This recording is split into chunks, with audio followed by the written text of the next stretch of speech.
सार्थक उकरेती, आप देख रहे हैं महाभारत।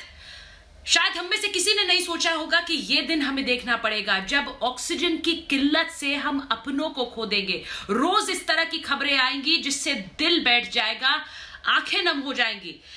ऑक्सीजन की कमी के चलते सुप्रीम कोर्ट ने केंद्र सरकार से कहा है कि दिल्ली को आज देर रात तक ऑक्सीजन मुहैया कराया जाए। इस बीच दिल्ली के स्वास्थ्य मंत्री मनीष सिसोदिया ने सेना की मदद के लिए भी गुहार लगाई है, बाकायदा चिट्ठी लिखी है रक्षा मंत्री राजनाथ सिंह को। इसीलिए आज मैं पूछ रही हूं कि क्या सेना के सहारे से ही खत्म होगा ये मंजर जो इस वक्त हमारी आंखों के सामने है। सवाल ये भी पूछ रही हूं कि लॉकडाउन से ही क्या सहारा मिलेगा, क्योंकि लॉकडाउन एक बार फिर राज्यों ने बढ़ाया है। क्या लॉकडाउन ही एकमात्र लाइफलाइन है? ये रिपोर्ट देखिए और फिर महाभारत।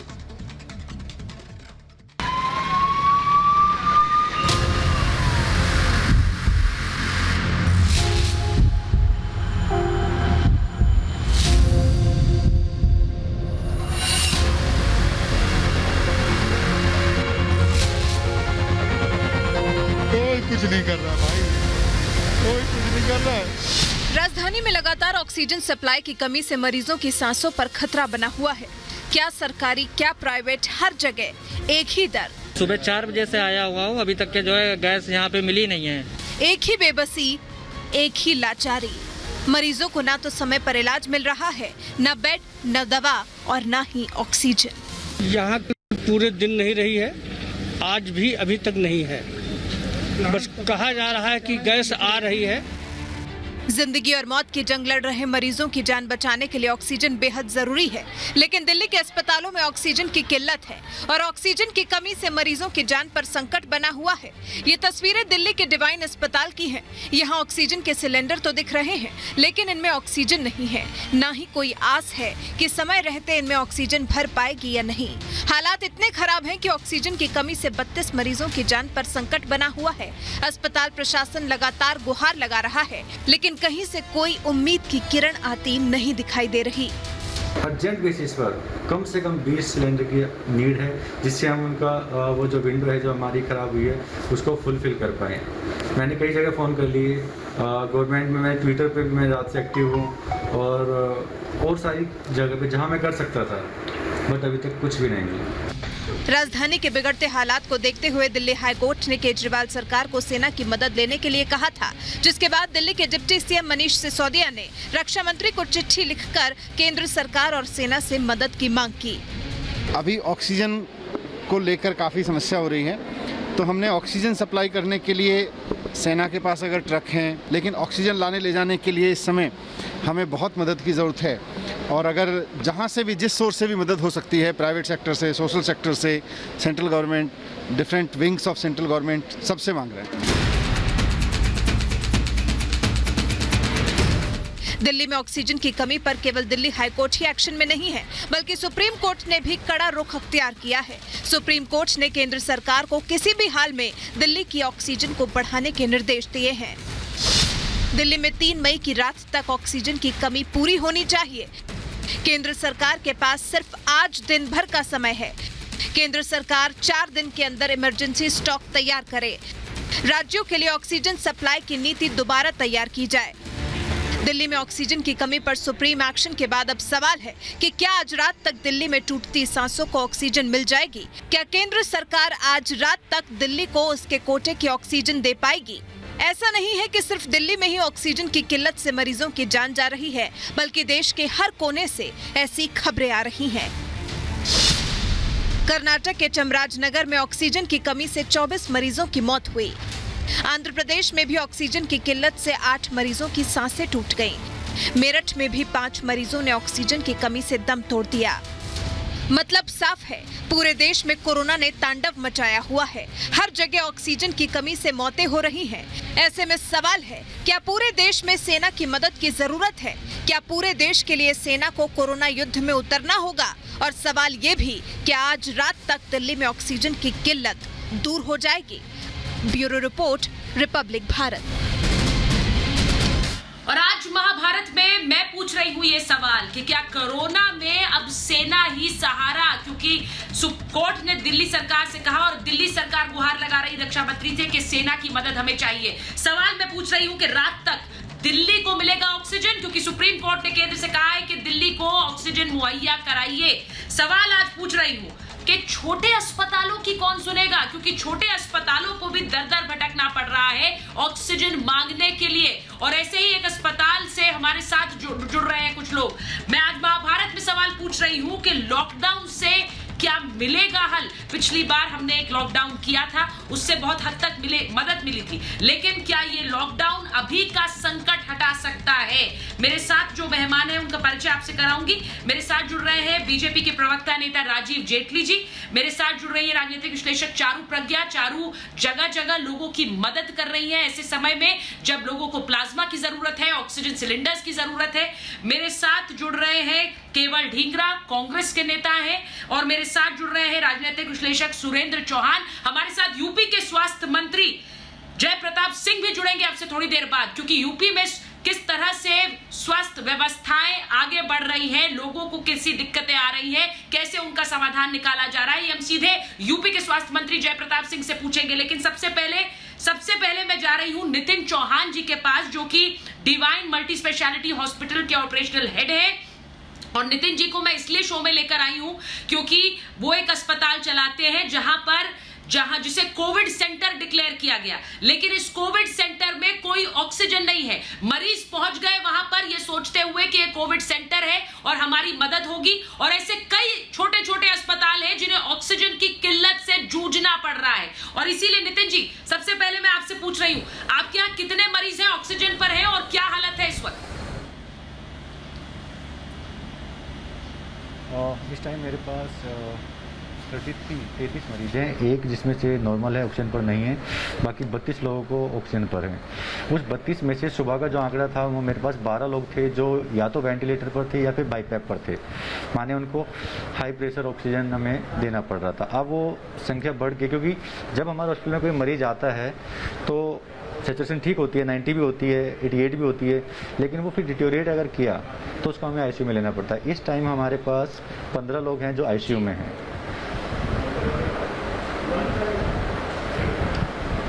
15 लोग आईसीयू में हैं। मुझे ये बताइए नितिन जी, जिस वक्त अस्पताल में लोग हैं ऑक्सीजन पर हैं, और मुझे ऐसा पता चला, आपने बताया कि 1 घंटे की ऑक्सीजन बचती है, फिर आप लोगों से क्या कहते हैं, क्या स्थिति होती है अस्पताल में? ऐसा आज ये दूसरा वाकया था हमारे हॉस्पिटल में।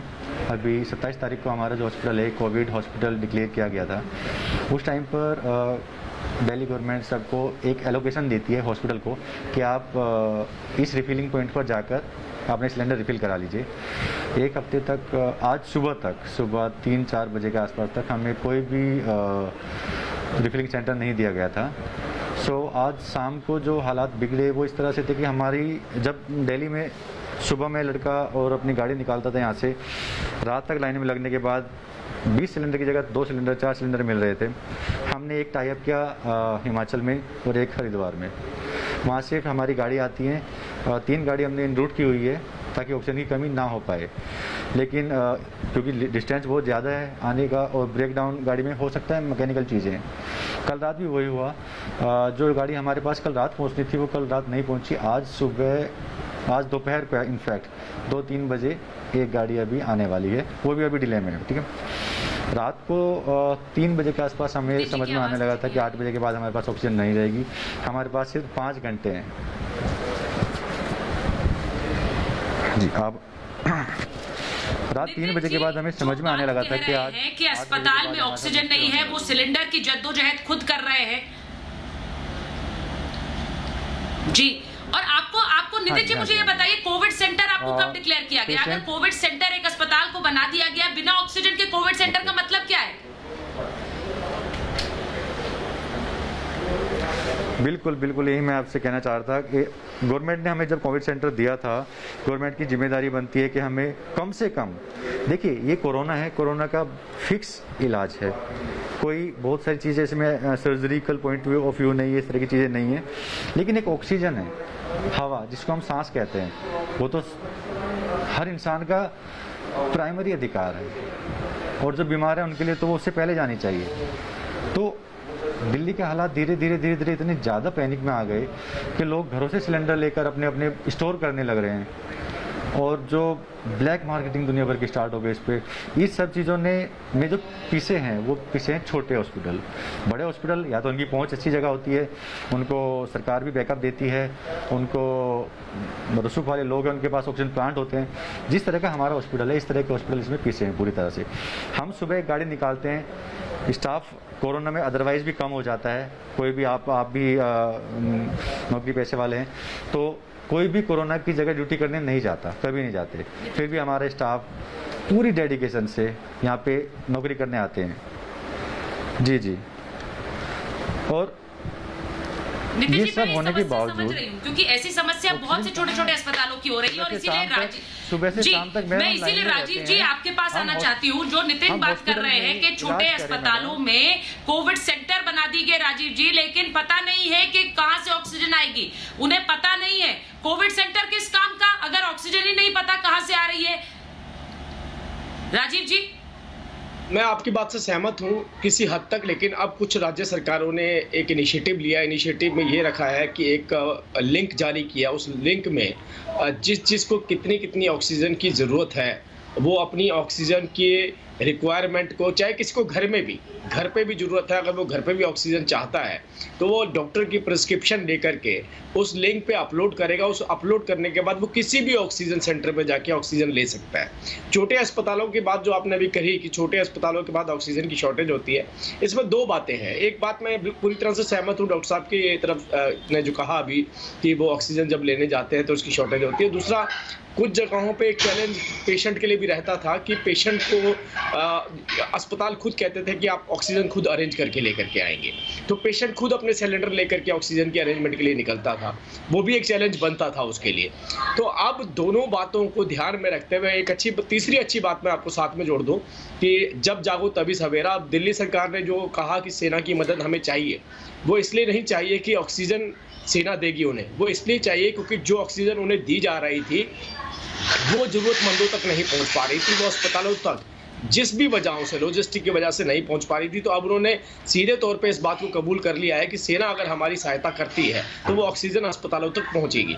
तो ऐसा नहीं है, मैं किसी राज्य सरकार को दोष नहीं दे रहा हूं, मैं केवल एक ही बात कह रहा हूं कि हर राज्य ये समझने में कि लॉजिस्टिकली उनके पास दिक्कत है। ऐसे में तो मैं सुरेंद्र चौहान जी, एक बात बताइए, कोर्ट ने कह दिया है केंद्र को कि आप प्रोवाइड करिए ऑक्सीजन रात तक दिल्ली को, लेकिन उस ऑक्सीजन को मुहैया कराने के बाद कैसे लॉजिस्टिकली ले जाया जाएगा, यही तो बड़ी दिक्कत है। लोग बेचारे अपने सिलेंडर ढो कर ला रहे हैं अपने मरीज के लिए अस्पतालों में, ये हालत हो रही है क्योंकि जब अस्पताल नहीं मुहैया करा पा रहे, वो आपने सुना नितिन जी को कितनी जद्दोजहद अस्पताल को करनी पड़ रही, तो एक आम आदमी क्या करेगा? ये तो जान ले लेगा उसकी पहले ही। सुचारिता जी, एक ऐसा मंजर चल रहा है और सरकार तो बिल्कुल फेल हो गई है। दिल्ली की सरकार इतनी फेल हो गई है, कुछ कहने की हद नहीं। जगह जगह मौत का तांडव हो रहा है। और दिल्ली जो भारत की राजधानी है, शर्म आती है हमने अपने आप को कि दिल्ली जैसे शहर में ऑक्सीजन की कमी हो रही है, भारत की राजधानी में। और आज केजरीवाल जी कह रहे हैं कि सेना चाहिए। अरे पहले क्या सो रहे थे क्या? इतने लोगों की हत्या हो गई है और आपको नींद आई, जाग खुली है आपकी कि अब सेना को मंगा रहे हैं आप। भारत सरकार को तुरंत प्रभाव से दिल्ली पर नेशनल इमरजेंसी डिक्लेयर करके सेना के हाथ में दे देना चाहिए। आज लोगों को बचाना चाहिए, सारे हमको सबको हर तरीके से ऊपर उठकर, सब राजनीतिक मतभेदों से ऊपर उठ के आज देश के लोगों को बचाएं, नागरिकों को बचाएं। आज कैसे बचाएंगे? तभी ये राजनीति मापदंडों से नहीं बचेगी। दिल्ली बचेगी केवल और केवल ईमानदारी से, सेना से। आप कह रहे हैं कि इमरजेंसी घोषित कर दी जाए। सर, ये इमरजेंसी बहुत जरूरी है। सर, ये अनडिक्लेयर्ड इमरजेंसी नहीं है तो क्या है? ये अनडिक्लेयर्ड इमरजेंसी नहीं है तो क्या है? राजीव जी, किस बात का आप लोगों को इंतजार है? लोग मर रहे हैं, जाने जा रही है, एक दिन, 2 दिन, जितने दिन से मैं सुन रही हूँ, रोज मुझे बुरी खबर मिली है। सर, ऐसा दिन नहीं गया जब बुरी खबर ना मिली हो, राजीव जी। और मुझे लगता है कि आप भी इससे अलग नहीं होंगे, रोज आपको भी ऐसी ही खबरें मिल रही होंगी। देखिए, जब चुनौतियां शुरू हुई थी तो जो मैच्योर सरकारें थी उन्होंने इस तरीके के ब्लेम गेम, केंद्र राज्य केंद्र, इन पचड़ों में पड़ने से अच्छा अपने सिस्टम को सुधारने में जोर लगाया। बहुत सारे ऐसे प्रदेश हैं, मैं अभी हरियाणा का एग्जांपल देता हूं कि हरियाणा के मुख्यमंत्री से मैंने बार बार आग्रह किया, क्योंकि मैं उनका नेशनल मीडिया भी देखता हूं, कि आप एक दो चैनल के ऊपर आकर अपना जो ब्यौरा है वो दीजिए। तो उन्होंने कहा ये वक्त नहीं है टीवी पे बैठने का, ये वक्त है कोविड से लड़ाई लड़ने का, और कोविड से लड़ाई लड़ने के लिए मुझे ब्यूरोक्रेसी के साथ बैठना है, मुझे प्रशासन के साथ बैठना, मुझे शासन के साथ बैठना है, मुझे मंत्रियों के साथ बैठ के ये निर्धारित करना है कि कैसे मुझे ज़्यादा से ज़्यादा अस्पतालों के अंदर ऑक्सीजन पहुंचानी है। और दूसरी तरफ आप देखिए, केवल मीडिया, केवल चैनल, केवल टीवी, केवल इंटरव्यू, केवल ब्लेम गेम। तो आपने अगर वो मैच्योरिटी दिखाई होती तो शायद आपको आज ये कहने की जरूरत ना पड़ती कि सेना का हमें जरूरत है। आपके पास कंप्लीट इंफ्रास्ट्रक्चर था। दिल्ली सरकार अपने आप में सबसे मजबूत सरकार कहलाती है देश की। दिल्ली देश की कैपिटल है, लेकिन आज आप इतने लंबे वक्त के बाद सरेंडर करते हुए कह रहे हैं कि अगर केंद्र मुझे ऑक्सीजन दे भी दे तो मेरे पास ये पहुंचाने के लिए मेरे पास व्यवस्था नहीं है। अभी आपने पीछे देखा, बत्रा हॉस्पिटल ने भी यही इल्जाम लगाया कि भाई आप बोल रहे हैं बुराड़ी में हमारा कंटेनर खड़ा है, कभी कह रहे हैं थोड़ी देर में पहुंच रहा है, सुबह 9 बजे का कंटेनर शाम के 6 बजे तक नहीं पहुंचा। वहां जो मृत्यु हुई, वहां दूसरी तरफ जयपुर गोल्डन ने इल्जाम लगाया हाई कोर्ट में जाकर के कि इनकी ब्यूरोक्रेसी की वजह से हमें सिलेंडर नहीं मिल रहा। अगर हमें सिलेंडर कोई आइनॉक्स कंपनी देती है तो ब्यूरोक्रेसी कहती है कि हम तुम्हें कारण बताओ नोटिस दे देंगे। तो ये जो राजनीति थी ना, यानी कि आप कह रहे हैं, मुझे जरा राजीव जी ये बात मेरे दर्शकों को समझाइए। अगर चारू मेरे साथ जुड़ गई है तो मैं उनके पास जाऊं। ये मेरे दर्शकों को ये बात समझाइए। आप ये कह रहे हैं कि आपूर्ति आप कर पा रहे हैं, लेकिन लॉजिस्टिकल प्रॉब्लम्स, यानी कि उसको डिस्ट्रीब्यूट कैसे करा जाए। हमारे बहुत से दर्शक ये समझते नहीं है कि ऑक्सीजन सिलेंडर्स कि हमें एक भारी किल्लत हो रही है और ऑक्सीजन सिलेंडर्स में ही इस ऑक्सीजन को सप्लाई किया जा सकता है। बहुत से लोग, इसीलिए हम बार बार आप लोगों से भी अपील करते हैं, अपने घर में ऑक्सीजन सिलेंडर्स को स्टॉक मत करिए। अगर आपके पास खाली सिलेंडर्स हैं तो प्लीज उन्हें किसी एनजीओ को या फिर सरकारी दफ्तर में उसकी जानकारी देकर उसे वापस करिए, जिससे लोगों की मदद हो पाए। ये मैं बार बार कहती हूं, क्योंकि लोगों की मदद करने से बेहतर इस वक्त कुछ नहीं है।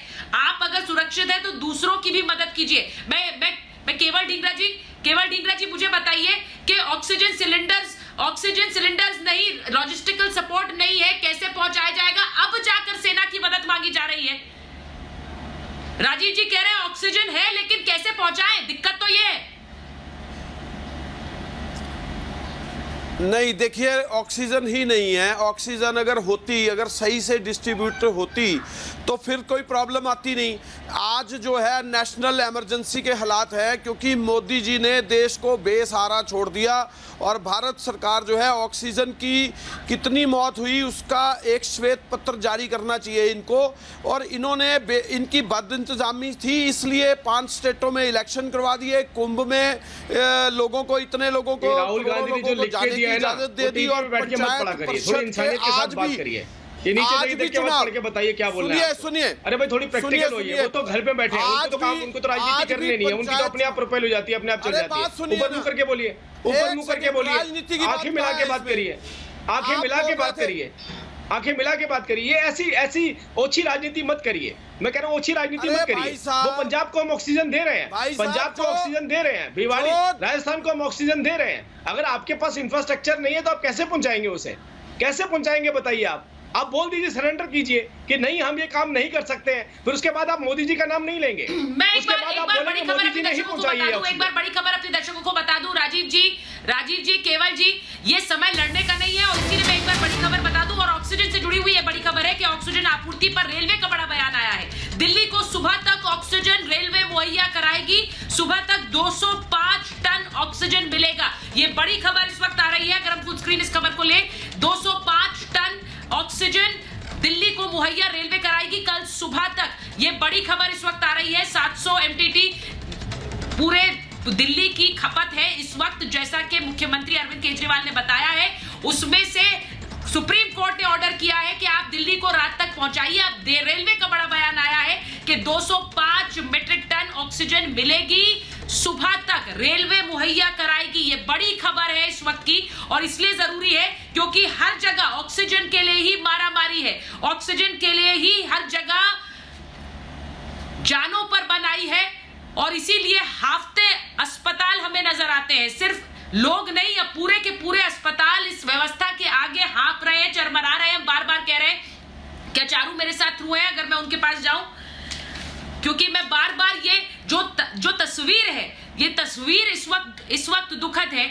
मेरे साथ यूपी के स्वास्थ्य मंत्री जय प्रताप सिंह जी जुड़ रहे हैं और हम उनके पास जाना चाहते हैं, क्योंकि इस वक्त जरूरी ये है कि एक एक राज्य में ऑक्सीजन की आपूर्ति हो, सब कुछ पता हो लोगों को कि जिन अस्पतालों में वो जा रहे हैं वहां ऑक्सीजन है भी कि नहीं है, या फिर उन्हें दिक्कतों का सामना करना पड़ेगा। और ये तस्वीरें जो मैं इस वक्त दिखा रही हूं, ये यूनाइटेड किंगडम से, यूके से किस तरह से मदद आ रही है ऑक्सीजन की। ऑक्सीजन सप्लाई दुनिया भर से भारत को मदद करने के लिए मिल रही है। चारू मेरे साथ जुड़ गई है। चारू, मैं जानती हूं कि आप इस मुश्किल समय में मदद कर रही हैं लोगों की, प्लाज्मा से लेकर ऑक्सीजन सिलेंडर्स, किस तरह से लोगों को अस्पताल में मदद मिल पाए, लेकिन इस वक्त बड़ी भयावह स्थिति है। अस्पताल, नितिन जी हमारे साथ है, छोटे अस्पतालों को कोई पूछ नहीं रहा है, पूरे के पूरे अस्पताल का सिस्टम एक तरह से चरमरा गया है क्योंकि ऑक्सीजन नहीं है। पेशेंट्स को क्या कहें? मुझे सुचारिता एक बात समझ में नहीं आ रही, दिल्ली सरकार के पास ये रिजर्व में ऑक्सीजन जो है, इसका मतलब क्या है? एक अस्पताल को एसएमएस कॉल सोशल मीडिया पे देना पड़ता है, उसके बाद उनको जाके ऑक्सीजन मिलती है। ऐसा क्यों हो रहा है? अगर दिल्ली सरकार के पास ऑक्सीजन है तो एक सिस्टम क्यों नहीं बनाया जा रहा इन अस्पतालों में ठीक से ऑक्सीजन पहुंचाने का? उसके बाद आप जानती हैं कि ज्यादातर पेशेंट्स आज भी घर पर हैं, ऑक्सीजन सिलेंडर के सहारे अपना ख्याल रख रहे हैं। जहां जहां इन ऑक्सीजन सिलेंडर्स भरा जा रहा था, इन सब सेंटर्स को दिल्ली सरकार ने सील कर दिया है। जो नोडल अफसर बनाए गए हैं उनमें से एक आदमी अपना फोन नहीं उठाता। 10 दिन से आप 10,000 बार फोन करके देख लीजिए, जो एक भी आपका फोन उठता हो। मेरी समस्या ये है, ऑक्सीजन आपके पास है तो वो अस्पतालों तक क्यों नहीं पहुंच रही? किसी बड़े इन्फ्लुएंसर ने ट्वीट करके ऑक्सीजन मांग ली तो उस अस्पताल में ऑक्सीजन क्यों जाती है, पहले से क्यों नहीं जाती? ब्लैक मार्केटिंग ऑक्सीजन की हो या रेमडेसिविर की हो, आप लोग क्यों नहीं पा रहे? आपके पास एक पूरा कोटा आ रहा है, आप भी जानते हैं, इमरजेंसी में निकाल के दे सकते हैं, तो पहले से क्यों नहीं देते? और सबसे बड़ी समस्या दिल्ली की अभी ये है कि अस्पतालों में जो डॉक्टर, जो नर्सेज, जो हेल्थ केयर वर्कर्स कोविड से लगातार जूझ रहे हैं, उनके खिलाफ जो हादसे हो रहे हैं, क्या आपकी सरकार इन हादसों के खिलाफ कोई एक्शन ले पा रही है? सर, नहीं ले पा रही है। मुझे पता चला है डॉक्टर्स जो 40 घंटे अपने पैरों पे खड़े हुए हैं, आईसीयू में सेवा कर रहे हैं जनता की, और अगर कुछ गड़बड़ हो जाता है तो पेशेंट के परिवार, उनका फ्रस्ट्रेशन भी मैं समझती हूँ, लेकिन पेशेंट का परिवार पलटकर डॉक्टर पे वार करता है, उस डॉक्टर के पास राइट नहीं है, उस डॉक्टर के पास जाने के लिए कोई जगह नहीं है, खटखटाने के लिए कोई दरवाजा नहीं है। ऐसा लगता है कि दिल्ली सरकार को परवाह ही नहीं है, चाहे वो दवाई हो, चाहे वो आपके हेल्थ केयर वर्कर्स हो, चाहे सांस लेने के लिए ऑक्सीजन हो। सर, मेरी आपसे हाथ जोड़कर विनती है, रिजर्व में जो आप ऑक्सीजन रखते हैं, जिसके लिए आपको वीआईपी लोगों के फोन कॉल लगते हैं, कृपया करके पहले से ही ऑक्सीजन अस्पतालों में सप्लाई करना शुरू कर दीजिए। मेरी आपसे विनती है, जो घर के ऑक्सीजन सिलेंडर्स भरने के सेंटर्स हैं, उनको प्लीज वापस खोल दीजिए। और ये जो रेमडेसिविर की ब्लैक मार्केटिंग चल रही है, क्योंकि हमने ये देखा है, ये चल है, आपके पास है कोटा, अस्पतालों में नहीं जा रहा। आप प्लीज मेरे शहर की जान बचा लीजिए और ये कोटा अस्पतालों में पहुंचा दीजिए। यहाँ पर मैं कोई राजनीति नहीं कर रही, जैसे सुचारिता ने कहा है। आप जो चार बात कह रही है, मैं एक बार सुरेंद्र जी, सबसे बड़ी दिक्कत यही है कि लोग इस मुश्किल समय में भी जो जरूरी दवाइयां हैं, ऑक्सीजन सिलेंडर्स हैं, उनकी होर्डिंग करने से बच नहीं रहे। ये इतना बड़ा संकट है कि आपकी उस एक होर्डिंग से, एक दवाई से, एक सिलेंडर से कोई अपनी जान खो सकता है। आप ये समझ नहीं रहे, तब भी आप कर रहे हैं कि कहीं कुछ होगा तो मेरी मदद हो जाएगी। इसीलिए तो मैं कह रहा हूं ना कि केजरीवाल सरकार, निकम्मी सरकार बिल्कुल फेल हो गई है। अगर कोई होर्डिंग कर रहा है उसको अरेस्ट करें इमीडिएटली। आपके पास सारा तंत्र है, आप सत्ता में बैठे हुए हैं, क्यों नहीं उनके ऊपर कड़े हाथ से हाथ लेते? आप कड़े हाथ से आप काम क्यों नहीं करते हैं? आपके पास पूरे अफसरान है, हर डिस्ट्रिक्ट में आपके पास डीसी है, डिस्ट्रिक्ट मैजिस्ट्रेट है, आप क्यों नहीं उनके ऊपर होल्डर्स के ऊपर लगाते हैं? एसडीएम से आपके ऊपर, आपने हर जगह नोडल अफसर बना रखे है। क्या कर रही है सरकार? केवल राजनीति और कुछ नहीं कि भारत सरकार को कह दो ऑक्सीजन दे दो। पंजाब में मैं ऑक्सीमीटर बांट रहा हूँ, मेरे आपके कार्यकर्ता पंजाब जाएंगे क्योंकि अगले साल पंजाब में चुनाव है। केवल और केवल राजनीति, नथिंग। देखिए सुचारिता, मैं एक बात और कहना चाहूंगी, दिल्ली सरकार को जितनी ऑक्सीजन दी गई है, जी बोलिए चारू, बोलिए। जितनी ऑक्सीजन दिल्ली सरकार को दी गई है वो ऑक्सीजन को ट्रांसपोर्ट करने का काम दिल्ली सरकार नहीं कर पा रही है। एक सेंट्रलाइज जगह पर लाकर उस ऑक्सीजन को अभी भी होल्ड करा जा रहा है। इस ऑक्सीजन की सप्लाई दिल्ली के सारे अस्पतालों में क्यों नहीं हो रही? भाई कौन है आपका अफसर जो ये काम करता है? कम से कम हम जाकर उसकी शिकायत तो करें, उनसे ये तो बोले कि जनता की जान बचा लीजिए। और ये जो नोडल ऑफिसर्स का ड्रामा चल रहा है, आपसे नहीं संभल रही दिल्ली, आप दे दीजिए सेंटर्स को। कम से कम सेंटर ये तो देखेगी कि जहां फोन उठते हो वहां फोन लगाए जाएं। अपने नोडल अफसर के फोन नंबर भी बदल दीजिए, हमें असली फोन नंबर दीजिए। कहां जाएंगे दिल्ली के नागरिक? कहीं नहीं जा पा रहे। और मुझे जो ये बार बार बोलते हैं हमने 490 मेट्रिक टन मांगा, हमें 300 मेट्रिक टन ही मिला। 300 मेट्रिक टन कहाँ है, इसका गणित मैं समझना चाहती हूँ।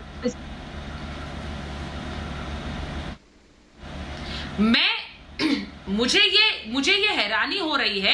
मैंने आज नितिन जी को, ये डिवाइन अस्पताल के जो ऑपरेशनल हेड है हमारे साथ, ये नितिन जी इसीलिए जुड़े हैं चारू, राजीव जी, क्योंकि सबसे बड़ी बात ये है कि ये कह रहे हैं इन्हें कोविड सेंटर बनाया गया, मेरी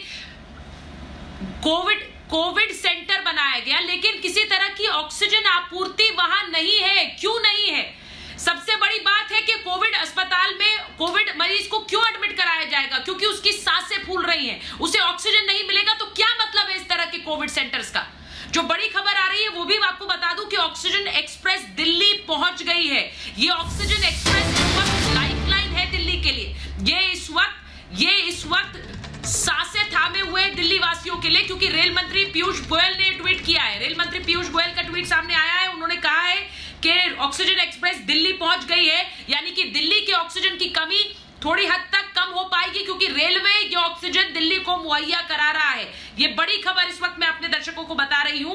रेल मंत्री पीयूष गोयल ने ट्वीट करके जानकारी दी है कि दिल्ली ऑक्सीजन एक्सप्रेस पहुंची है। अपने दर्शकों को बता दें कि दिल्ली में जो किल्लत है उसे लेकर किस तरह से कोर्ट ने कहा है कि आप रात तक, केंद्र सरकार से कहा है रात तक आप दिल्ली में ऑक्सीजन पहुंचाइए। मेरे साथ यूपी के स्वास्थ्य मंत्री जयप्रताप सिंह जुड़ रहे हैं। मैं उनके पास जा रही हूं क्योंकि इस वक्त स्वास्थ्य सेवाएं जिस तरह से चरमराई हुई है, ये एक बड़ा संकट है। जयप्रताप जी, बहुत बहुत शुक्रिया रिपब्लिक भारत पर, महाभारत पर आने के लिए। मुझे ये बताइए, यूपी में आप लोगों ने लॉकडाउन बढ़ा दिया 2 दिन के लिए। लॉकडाउन बढ़ता है तो लोगों को लगता है कुछ हो रहा है, स्थिति खराब हो रही है। पहले बताइए मौजूदा स्थिति क्या है सर यूपी में?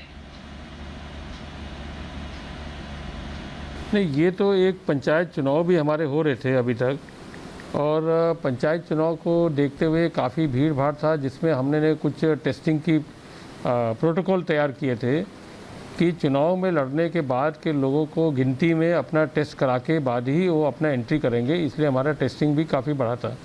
इसको देख के और संक्रमण को देखते गांव की तरफ भी हम लोगों ने देखा थोड़ा सा इंक्रीज़ हुआ था ओवरऑल। उसको देखते हुए हम लोगों ने सोचा कि अभी ये चुनाव संपन्न हो गया तो 2 दिन और बढ़ा दें सप्ताह में। तो जैसे अभी शुक्रवार के शाम से लेके मंगलवार के सुबह तक था, अब ये 2 दिन और बढ़ के बुधवार और बृहस्पतिवार हो जाएगा, बस इतना है। तो इस तरह करके 5 दिन का हम लोगों ने प्रोटोकॉल किया है। इस बीच में हमारा एक्चुअली स्वास्थ्य विभाग का 5 दिन का हमारा एक टेस्टिंग हम अभियान शुरू करने जा रहे हैं पूरे ग्रामीण क्षेत्र में।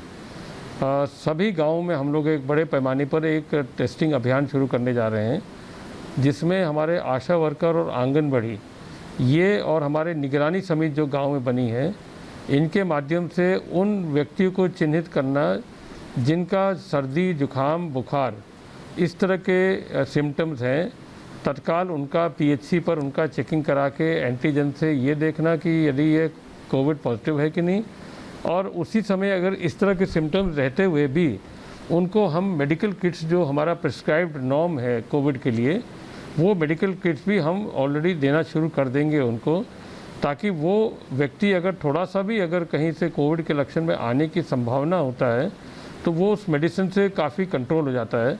और वो पूरा अच्छा खासा भीड़ हमारा उसमें नहीं जाएगा, हमारे हॉस्पिटल में नहीं जाएगा। हम उसको काफ़ी हद तक कंट्रोल कर सकते हैं नीचे लेवल पर। जयप्रताप जी, लोगों को लग रहा है कि आपने 2 दिन करा, फिर 2 दिन करा, ऐसे करके क्या लॉकडाउन बढ़ेगा? यूपी में लॉकडाउन बढ़ेगा? आपको इस वक्त स्थिति को देखकर क्या लग रहा है?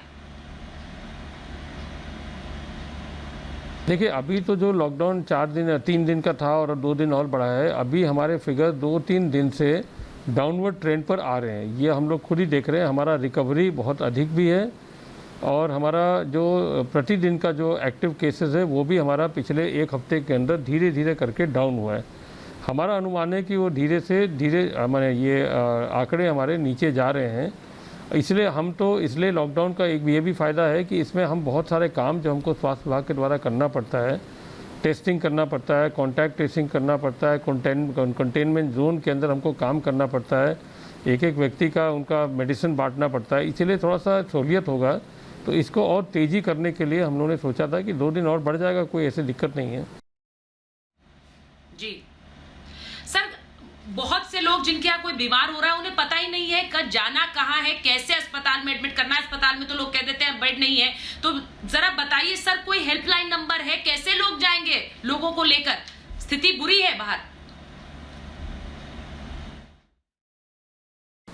हमारे हर जनपद में एक integrated control and command centre बना है, ICCC। इसमें हमने हेल्पलाइन जारी किया है, कई नंबर्स हम लोग ने जारी किया है और ये हर जनपद में एक बना हुआ है। तो इन जनपदों में अलग अलग हेल्पलाइन हमारे बने हुए हैं जिसको हमने प्रचारित भी किया है और उसी को अगर कोई व्यक्ति फ़ोन करना चाहेगा तो उससे उसको काफ़ी डिटेल भी मालूम पड़ जाएगा कि बेड्स की अवेलेबिलिटी क्या है, क्या उसका सिस्टम है, या उसको टेस्ट कराना है या वैक्सीनेशन भी कराना है तो भी उनको पता चल जाएगा। इस तरह का कंट्रोल एंड कमांड सेंटर हमारा पिछले साल से जो बना हुआ था उसको और हम लोग ने बेहतर बनाया इस बार, क्योंकि आज के इस संख्या को बढ़ते हुए संख्या को देखते हुए इसमें और लोगों को ऐड करके और थोड़ा सा एफिशिएंट बनाने का प्रयास किया हमने। सर, मेरे 2 सवाल बहुत जरूरी कि राज्य में, उत्तर प्रदेश राज्य में वैक्सीन की स्थिति क्या है? सर, आपके पास पर्याप्त वैक्सीन है? कितनी कमी है? और दूसरी, ऑक्सीजन की स्थिति क्या है? अस्पतालों के पास ऑक्सीजन है? आप लोगों के पास ऑक्सीजन की पूरी है?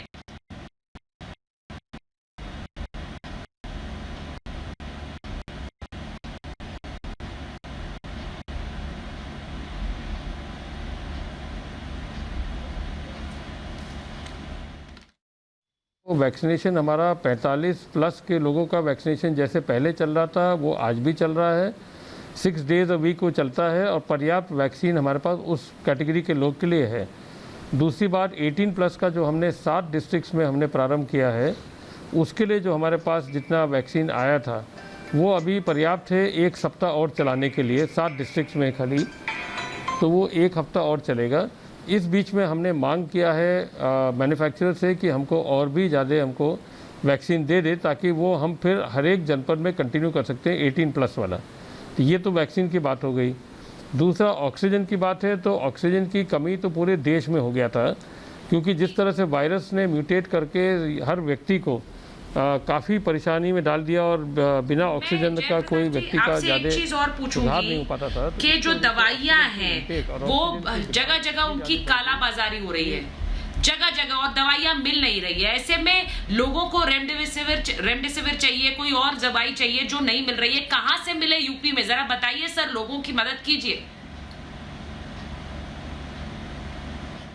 दोनों चीज़ आपने जिस पर बात किया, एक तो ऑक्सीजन के बारे में जब डिमांड कम होती है केंद्र ने उसको कंट्रोल करके आवंटन किया। उसी तरह रेमडेसिविर जो पिछले साल बहुत कम यूजेज में आया था मगर इस बार इसका डिमांड इतना ज़्यादा हो गया है तो इस बार उसको भी केंद्र ने 7 कंपनियों को बुला के और उनके सारे प्रोडक्शन को लेके उन्होंने डिवाइड कर दिया सब राज्यों में। उसी तरह हमारा भी आवंटन हुआ था, हमारा 1,64,000 हुआ था जिसको अब बढ़ा के उन्होंने कुछ दिनों के लिए 19,000 20,000 पर डे के हिसाब से किया है।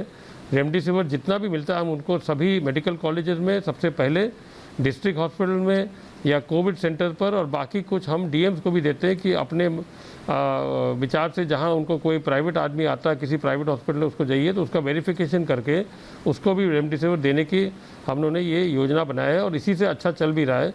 इस समय रेमडेसिविर की शॉर्टेज थोड़ी कम हो गई है, अब ज़्यादा नहीं है, अब ये हमें पर्याप्त संख्या में मिल रहा है, तो हर एक जनपद में हम भेजना शुरू कर दिए, अब कोई दिक्कत नहीं है।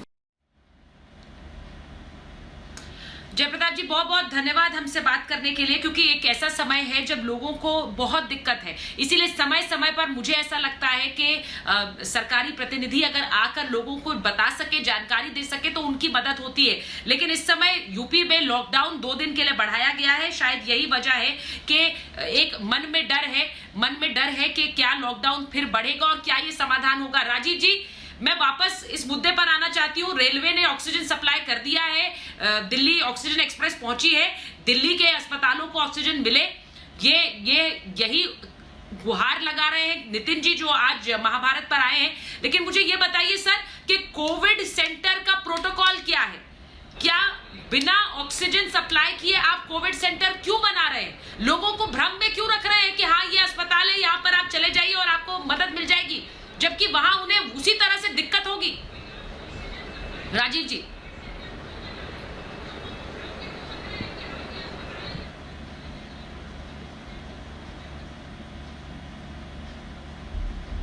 दिया। ठीक है, अब पंचायत चुनाव की तो बात सीधी सामने आ रही है। चारू, मैं आपके पास अगर आऊं, ये अस्पताल दिल्ली के ऐसे कितने अस्पताल हैं, छोटे अस्पताल जिनमें रोज यही दिक्कत है, हर सुबह यही दिक्कत है कि ऑक्सीजन खत्म हो रहा है। जो मरीज अस्पतालों में है उनकी जानें सांसद में है और मरीजों से कहा जा रहा है अरेंज करिए ऑक्सीजन।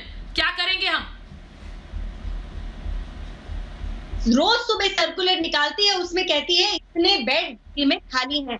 आपको पता है इन बेड की सच्चाई क्या है? सच्चाई ये है कि अस्पताल वाले कहते हैं अगर आपको आना है ना अपना ऑक्सीजन सिलेंडर साथ लेकर आइएगा। अगर किसी को अपना ऑक्सीजन सिलेंडर साथ लेकर जाना होगा तो वो अस्पताल ही क्यों जाएंगे? वो अपने घर नहीं जाएंगे क्या? अस्पताल जाने की जरूरत भी इसलिए पड़ रही है कि ऑक्सीजन नहीं है, ऑक्सीजन की कमी है।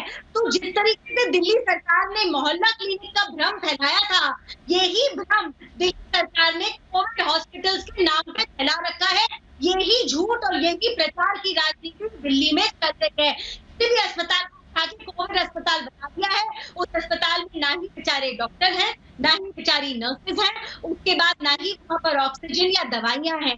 तो जो वो कागज पे बताते हैं वो दिल्ली का सच नहीं है और इससे ज्यादा खराब खबर हमारे शहर के लिए नहीं हो सकती। मैं बार बार सोचती हूँ कि कहीं तो दिल्ली सरकार हमारी आवाज सुन ले, मीडिया पर सुन ले, आपके चैनल के जरिए सुन ले, सोशल मीडिया पर सुन ले, पर ऐसा लगता है कि दिल्ली की सरकार तक हमारी आवाज पहुंच नहीं रही है। दिल्ली की सरकार तक दिल्ली की जनता की आवाज पहुंच नहीं रही है।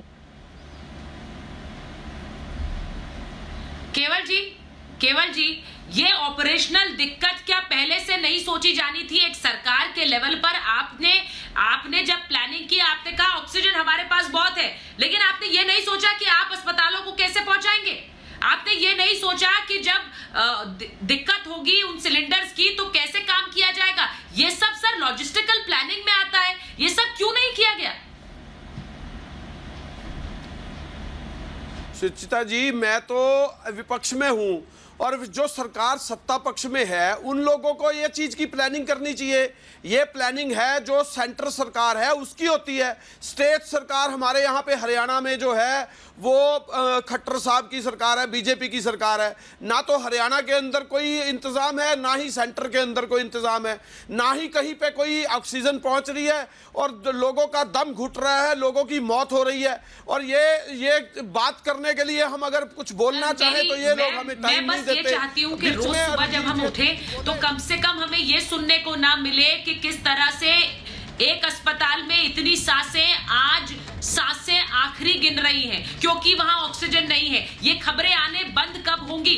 कब हमें ये लगेगा कि अब चीजें बेहतर हो रही हैं, हम इस संकट पर पार पा गए हैं? क्योंकि अभी तो मुझे ऐसा नहीं लग रहा है और सबसे बड़ा डर यही है कि ये संकट अभी कहीं और बड़ा ना हो। बहुत बहुत धन्यवाद आप सभी का मेरे साथ महाभारत में जुड़ने के लिए। बहुत बहुत धन्यवाद।